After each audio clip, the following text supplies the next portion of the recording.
TSM. Now, Cloud9, you already called out that the Kai'Sa is normally a blue pick ban, or blue side first pick, but the fact that Kai'Sa is already banned off the table, they're looking at other ones. Tristana is one that could be flexed for either Berserker and EMENES, and that's the choice they're going to go with. What do you feel like the percentages are for Tristana mid? Because I feel like they're like 80% mid, I feel maybe like it's like 10, 80, 20 bottom. Yeah, exactly. Yeah, I feel like Tristana as a champion is just really resource intensive, and especially very level intensive. You know, as you get more levels, you get more range. And I feel like mid lane just gets more resource right now. And it's a lot easier to get those turret plates too, I feel like. I mean, and the biggest thing is that Tristana just feels like there's no counter. There's not really one good pick that's into Tristana, so there's no need to flex it bot, right?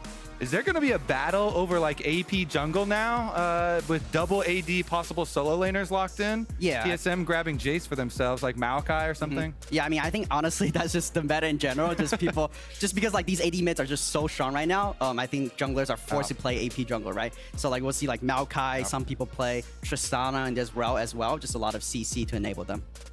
Another Ivern. Okay, we saw in your game the importance of warding for your Iverns. I was so happy for your team, for you being able to counter ward that and defend your camps. Yeah, I mean, he was trying to cheese me last game, but I kind of read him. But I think Ivern is actually one of the best champs when it's these tank jungle matchups. Yeah. Because these tanks have like no damage. They're usually really slow early game, so Ivern is just free to scale. And you know, once it hits the mid game, Ivern is usually just a better champion.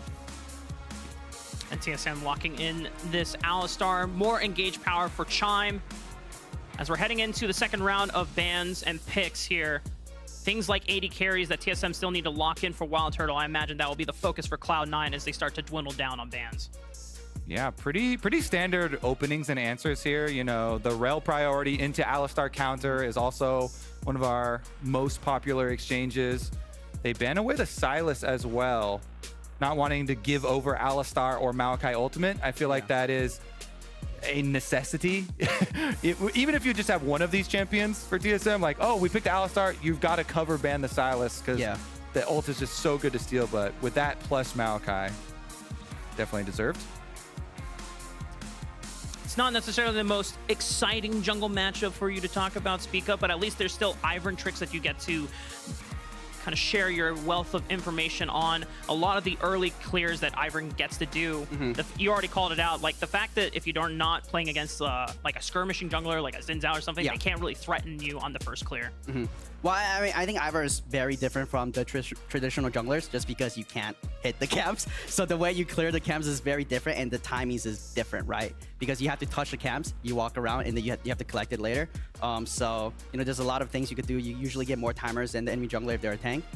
So I feel like Ivern should have more agency. All right, let's see if Cloud9 follow this up with another Hauntzer ban. You know, he's mainly been paying tanks, but they throw the Kennen ban in here as well against him just to make sure, keep him on the tank theme. I feel like Kennen has gained a decent amount of priority, and since TSM are already showing Maokai Alistar, they're thinking maybe there's another AP top lane threat. So pretty deserved ban here, actually. Pretty good pick bans so far from both sides. And Turtle's been great on the Ashe. You know, landing a lot of these arrows initiation for TSM. He's been really consistent for TSM from the bottom side. But everybody knows Cloud9, Berserker, he is the main carry. Yep, as looks we have like gonna be a Tristana mid. And we also got cosplayers Viego and Gwen on the Rift here, shelling out some goodies for the rest of the audience. It's awesome to see. Man, that is an awesome paint job as well. He is jacked.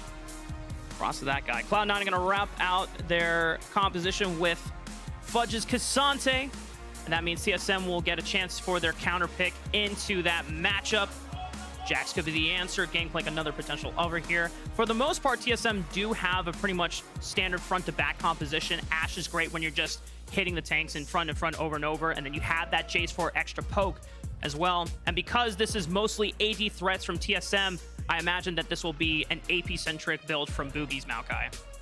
And man, they still put Hauntzer on a tank, even showing pretty low damage with Jason Ashe here. Ashe is even a lower DPS AD carry than most of the common ones. They still put him on a tank, so triple tanks here for TSM. I would definitely agree. Bugi's going to go way more of the AP Maokai, definitely demonic, possibly even more of the poke damage. for that, so that they just have enough damage here to finish it out with TSM. Okay. While we're getting into the riff, Viva la LCS! LCS en Español is the official Spanish language stream of the LCS. This new viewing experience is live on LLA's Twitch and YouTube channels right now, so make sure you scan that QR code or go to lolesports.com to learn more. All right, Spica, which one would you rather be if you're taking out all of the names, just looking at the team comps this time around? I mean, honestly, just yeah. But the mandate, because the AP ratios were nerfed, the mandate is the way to get that, you know, that flat little bit of extra damage. Yes. It's like these Maokai players are really reaching to try and squeeze Yeah. some extra damage out. But like you're saying, it's not like assassination damage as we enter the Matrix here. It's like little bits of burn damage that really come from it.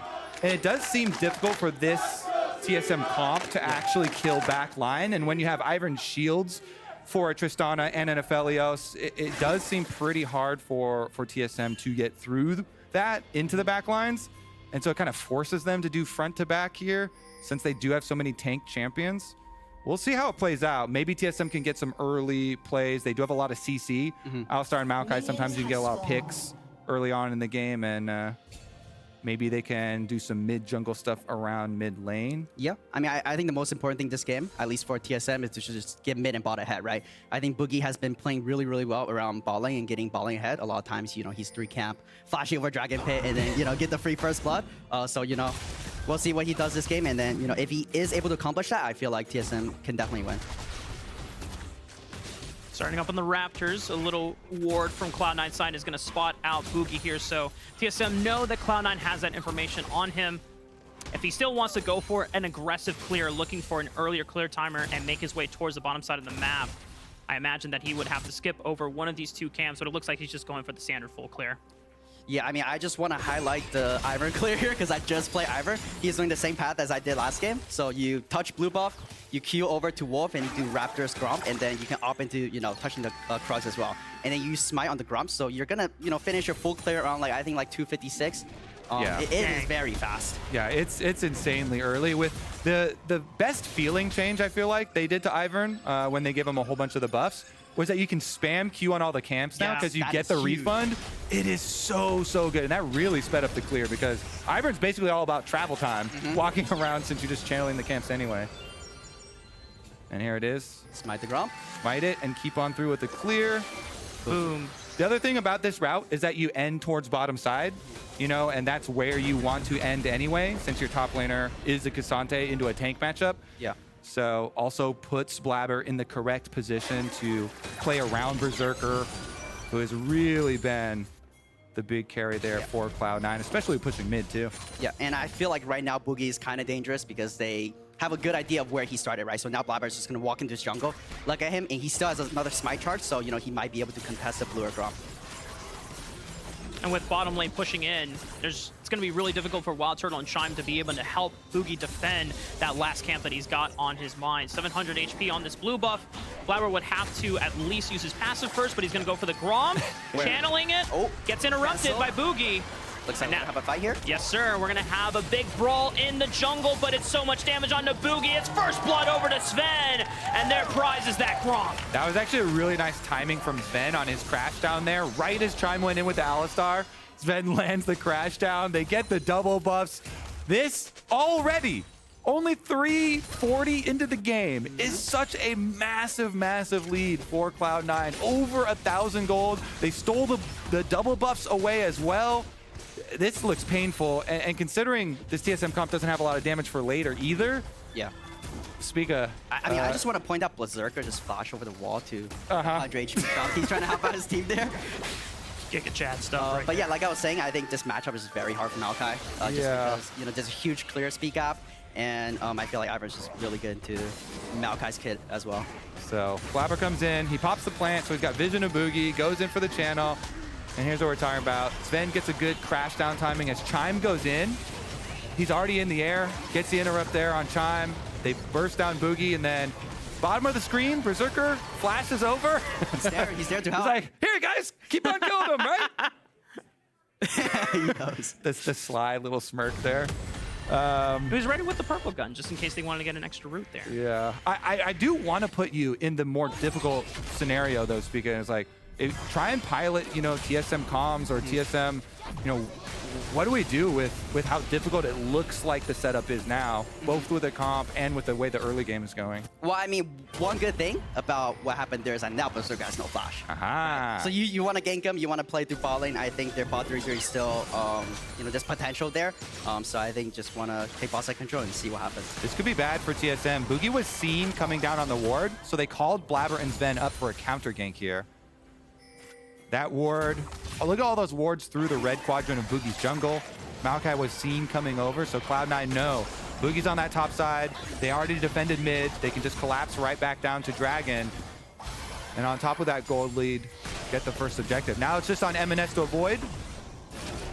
He's good. Yeah, simple rocket jump away, getting out of range of a flash W from Bugi. They're going to try to make their way towards the Dragon. It's still only 600 at this point in the game.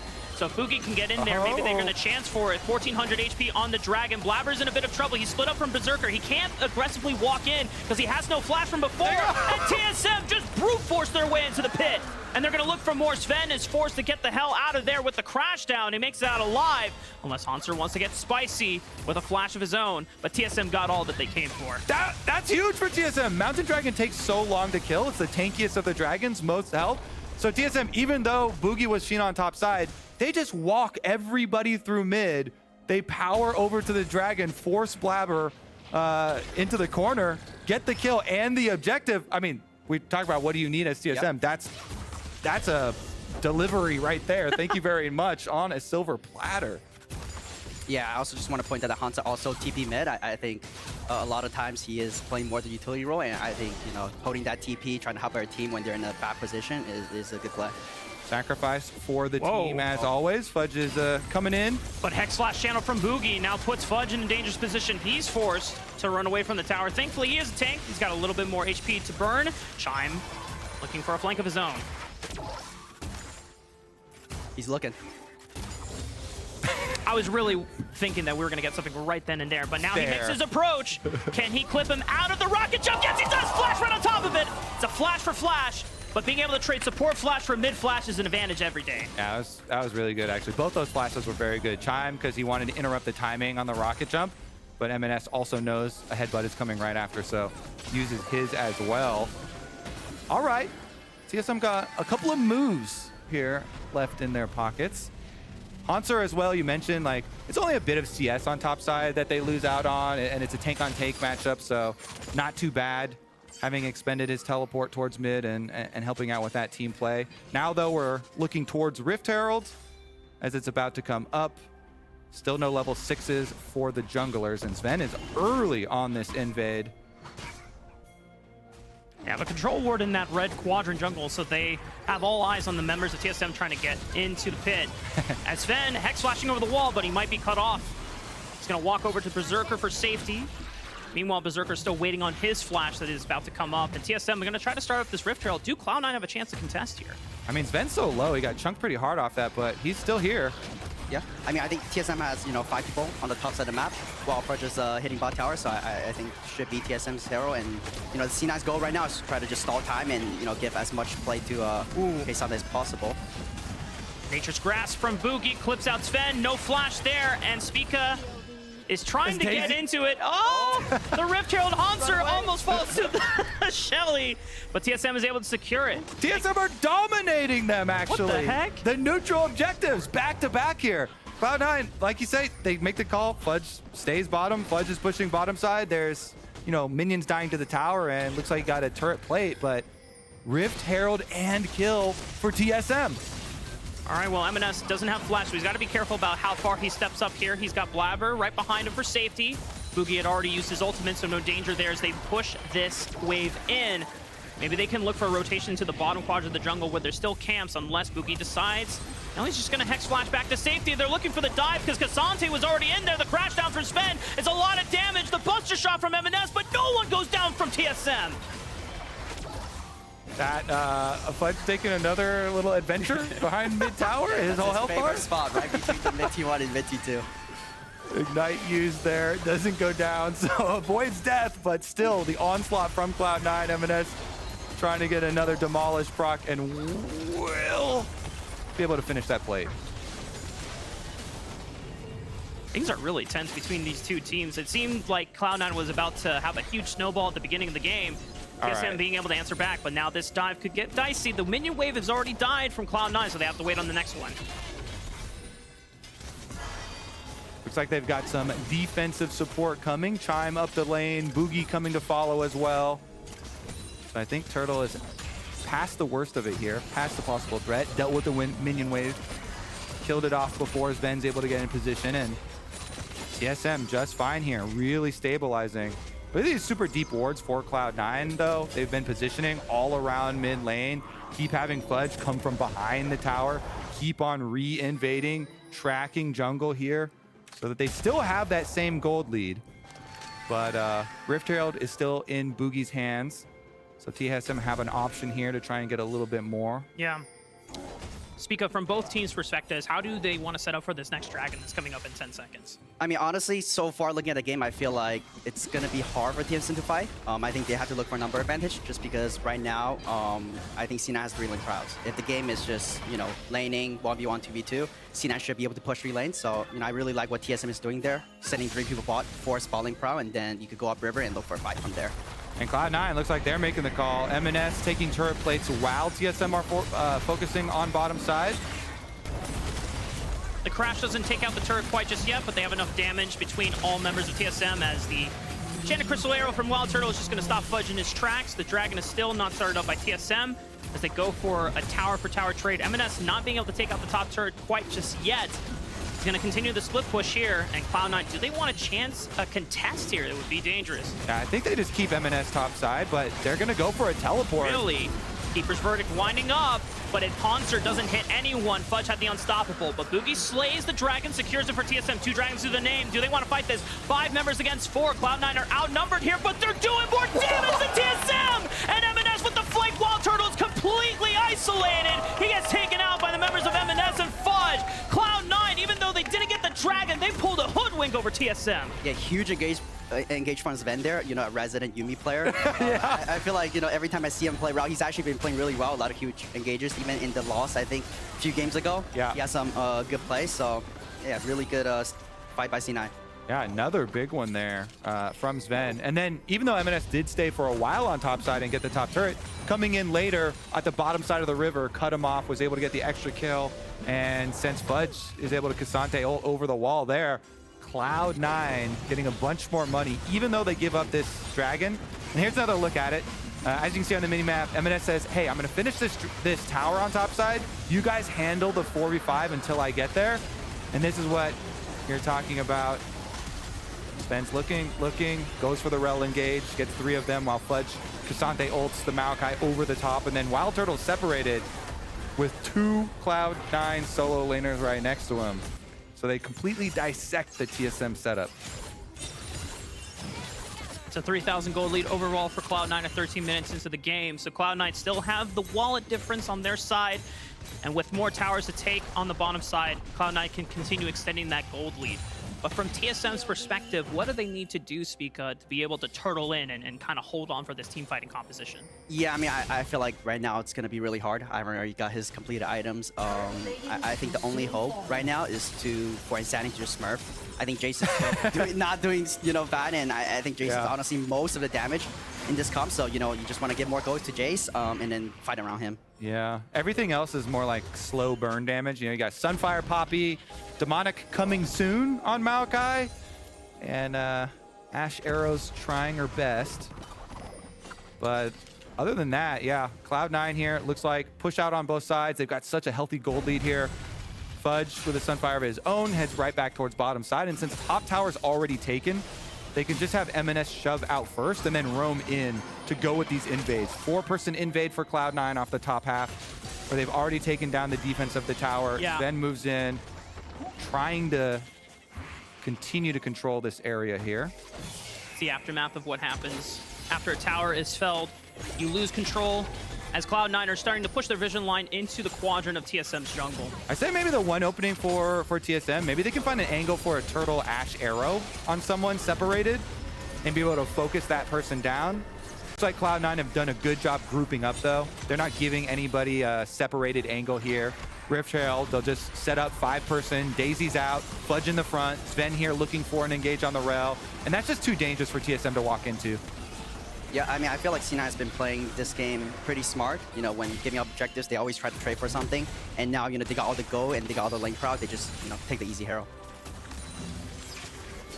For TSM, their only hope at this point, since they've got the first 2 dragons, they could contest for Soul Point. It's 2 dragons away. This third one of the game coming up in 1 minute and 30 seconds. I imagine that once Demonic Embrace is complete for Bugi, TSM's game plan, they got to get into the river first. They need to set up vision. They need to get those saplings going, so it makes it harder for Cloud9 to walk into the river. All right, 1 minute, 10 seconds left on that setup. Trying to push out topside first. EMENES with the Tristana with Static Shiv. Really hard to push faster than that. Tristana annihilates those waves, so he's going to get the early push and then recall to come join the team as Cloud9 will try and move in here. Those saplings, though, will do a lot of work for TSM. Bugi doing his best to set them up. He does have the Demonic done already. Try and just create this minefield around the dragon. Yeah, but the thing about this matchup is that Daisy can clear the saplings. He's like a mine detector. So, you know, I think C9 can easily clear this, and Bugi puts back up another one, but the shields come out and they don't do much damage at all. Scratching the surface here on Zven. And now I see what you mean about this being just the more favorable matchup. The Enchanted Crystal Arrow goes wide. A little bit of a field goal right in the middle. Cloud9 able to dodge out on that engage as they summon the Rift Herald to get this crash into the mid wave. They're evaporating the wave as fast as possible. The crash will be guaranteed. Will Cloud9 want to continue the chase? It should just be enough to get this wave to crash so they can move their way into the river first and bully TSM off. They really want that second charge, and they get it. Fudge playing the front line here. You can tell, just small scratches on Cloud9. TSM not able to really make a dent here. See if they can try anything with Dragon up. Cloud9 looks like they'll just retreat right back over to it. Ivern over the wall. Blaber was able to go get red first. All right, control ward's down. Here it is. TSM, can they do anything? Insanity, maybe land some poke first. Teleport coming in from Cloud9 onto the back. Cloud9 trying to block out vision with these bushes here. TSM using Hauntzer to step up first. 5,000 HP, 4,000 HP onto the Dragon. Keeper's Verdict knocks away Daisy, but I'm pretty sure Blaber can just summon right on back, so not an effective one at that. 2,000 HP onto the Dragon. Cloud9 burning it down as fast as they can. Blaber secures it. No soul point for TSM. The engage from, oh my goodness, the damage from Cloud9 is just eviscerating TSM. What can they do but just marvel at the power of Cloud9? WildTurtle trying to fight off that, but Berserker is able to take him down with ease. Cloud9 just destroyed them. Zven Rel finds another one. Even though he gets Poppy W'd there, halfway through, still got the ultimate off, still got the big grouping, and Berserker Aphelios, blue gun, splash damage, doing a lot of work there. Gets the ult, gets the Q follow, and Cloud9, wow. They're not even breaking a sweat here, Spica. I mean, honestly, I feel like TSM should just trade it there. Turtle had like no mana and they're at disadvantage. I feel like maybe they feel like it's the last hope. Yeah, because if you do have low damage team comp, you don't scale very well without having some big damage later. And you know, Daisy is always going to leash right there. Just gets teleported right back to you, so she goes back in. But here, look at this one. Fudge on the top side, trying to stack up Qs onto Chime, and Rel's able to get it started. Berserker wiping them, and after that damage is done, it's just kind of a scatter for TSM. Chime tries to go back in. EMENES already rocket jumping forward there, though. Goomba stomping them. And with this massive gold lead, plus stopping that hope of the Dragon Soul for TSM, Cloud9 kind of crushing. Yeah, it definitely seems like Cloud9 are in such a commanding position at this point. Nice. Let's go, Hauntzer. Got some assists, though. All right, another tower down. They're just going to keep marching forward. EMENES, rocket jump for a little bit extra. It's a mid push here. Maybe you can get an objective bounty for TSM. Looks like they call it off, though, and they have to go for some defense. Yeah, Cloud9 just making great strategical moves on the map, taking turrets with ease thanks to the power of Tristana. Bugi looking for big flank. Nature's Grasp could do some major work here. Hauntzer engaging first, looking for the targets here. They get a massive stun up. And Blaber's falling by the wayside, but he's still got the shields, and EMENES can now just rocket jump forward. TSM was a great attempt to look for a miracle engage, but there's just not enough damage in the tank to back it up against Cloud9. 3 members gone for TSM. Cloud9, they could do major damage, maybe even look to end the game. All right, 20 minutes. We're inside the base. Cloud9, inhibitor down. All right, there's 15 seconds left on 3 members. Yeah, just go for it. Speed run it, baby. 20 minutes on the clock here. It would be one of the fastest games we've had so far. TSM, last-ditch effort, last Hail Mary to defend against all 5 members of Cloud9, but they're just on to the Nexus. They're hitting it. Every auto attack sinking into the base. Cloud9, a massive showing of dominance against TSM. That was brutal to watch. How did Matt lose in 16 minutes? That's the one thing on my mind. 16-47. Yeah. That's a feat. Cloud9, though,